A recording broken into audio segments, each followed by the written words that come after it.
ನಮ್ಮ ಸ್ನೇಹಿತರಾದಂಥ ಚಂದ್ರು ಓಬಯ್ಯ ಅವರು ರಾಮ ಮತ್ತು ರಾಮು ಅನ್ನುವಂಥ ಭಾಳ ಒಳ್ಳೆ ಕಾನ್ಸೆಪ್ಟ್ನ ಆಧಾರದ ಮೇಲೆ ಸಿನಿಮಾ ಮಾಡಿದ್ದಾರೆ. ನಾವು ಬೆಂಗಳೂರಿನವರು, ನಮ್ಮ ನಗರ ಇವತ್ತು ಸ್ವಚ್ಛ ಆಗಿದೆ ಅಂತಂದರೆ ಅದಕ್ಕೆ ನಮ್ಮ ಪೌರ ಕಾರ್ಮಿಕರು ಬಹಳ ದೊಡ್ಡ ಕಾರಣ.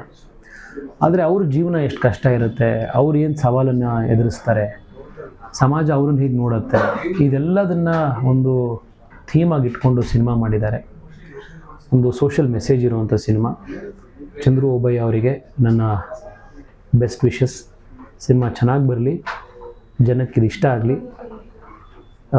ಪ್ರೈಮ್ ಮಿನಿಸ್ಟ್ರು ಸ್ವಚ್ಛ ಭಾರತ್ ಅಂದರು ಅಂದಿದ ತಕ್ಷಣ ಅವರೊಬ್ಬರು ಕ್ಲೀನ್ ಮಾಡಿದ್ರೆ ದೇಶ ಕ್ಲೀನ್ ಆಗಲ್ಲ. ಪೌರ ಕಾರ್ಮಿಕರು ದಿನ ಎಷ್ಟೇ ಕ್ಲೀನ್ ಮಾಡಿದ್ರೂ ದೇಶ ಕ್ಲೀನ್ ಆಗಲ್ಲ.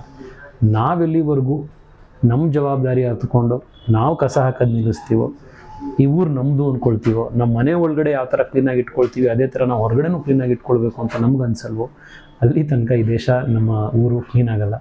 ಈ ಒಂದು ಮೆಸೇಜನ್ನು ಕೊಡುವಂಥ ಈ ಸಿನಿಮಾ ಚೆನ್ನಾಗಾಗಲಿ. All the best. Thank you sir. All the best. Thank you.